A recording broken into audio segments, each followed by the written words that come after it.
গত ১০০ বছরের মধ্যে সবচেয়ে বড় সূর্যগ্রহণ হতে চলেছে। শুরু হতে চলেছে ২০২৪ সালের প্রথম সূর্যগ্রহণ।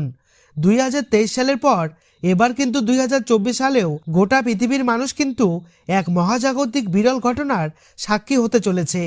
তো কখন এই সূর্যগ্রহণ শুরু হবে, কোন কোন জায়গা থেকে এই গ্রহণটি দেখা যাবে, তার সাথেই বাংলাদেশ ও ভারতবর্ষ থেকে এই গ্রহণটি দেখা যেতে পারে, ভারত ও বাংলাদেশের সময় অনুসারে কখন এই গ্রহণটি শুরু হবে আর কখন শেষ হবে, একটানা কতক্ষণ এই গ্রহণটি চলতে পারে, তার সাথেই এই সময় গর্ভবতী মহিলাদেরকে কি কি সতর্কবার্তা মানতে হবে, তাছাড়া এই গ্রহণটি চলাকালীন গর্ভবতী মহিলাদের কিন্তু বিশেষ নিয়মকানুন মানতে হবে।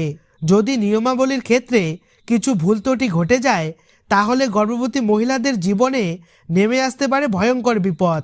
তো এই বিষয়ে যে গুরুত্বপূর্ণ তথ্যগুলি মিলেছে, তো তাই কিন্তু আমি আজকে আপনাদেরকে জানিয়ে দেব এই ভিডিওটির মাধ্যমে। বিস্তারিতভাবে জানতে হলে অবশ্যই ভিডিওটি শেষ পর্যন্ত মনোযোগ সহকারে দেখবেন এবং ভিডিওটি ভালো লাগলে একটি লাইক করবেন।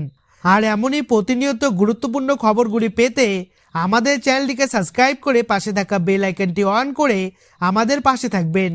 তো চলুন ভিডিওটিকে শুরু করা যাক। ২০২৪ সালের প্রথম সূর্যগ্রহণকে নিয়ে ইতিমধ্যেই সাড়া পড়ে গিয়েছে বিশ্বজুড়ে। জ্যোতিষশাস্ত্র অনুযায়ী চন্দ্রগ্রহণ ও সূর্যগ্রহণে ধর্মীয় মাহাত্ম্য রয়েছে এবং যার শুভ ও অশুভ প্রভাব কিন্তু লক্ষ্য করা যায়। প্রত্যেক রাশির জাতক জাতিকার জীবনে গ্রহণের আগে থেকেই কিন্তু সূতককাল শুরু হয়ে যায় এবং সূতককাল সময় থেকে শুরু করে গ্রহণ শেষ হওয়া পর্যন্ত সকলকেই কিন্তু প্রত্যেকটি নিয়মকানুন অত্যন্ত যত্ন সহকারে পালন করতে হয়।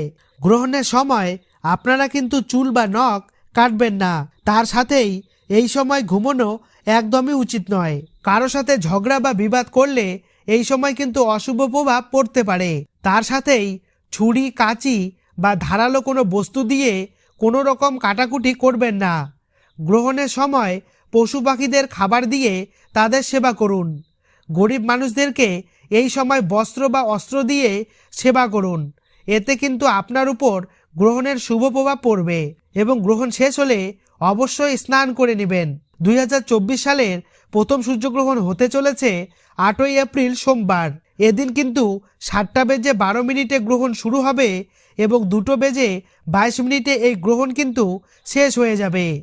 পশ্চিমবঙ্গ ও বাংলাদেশের প্রত্যেকটি জায়গা থেকেই এই গ্রহণটি কিন্তু দেখা যাবে।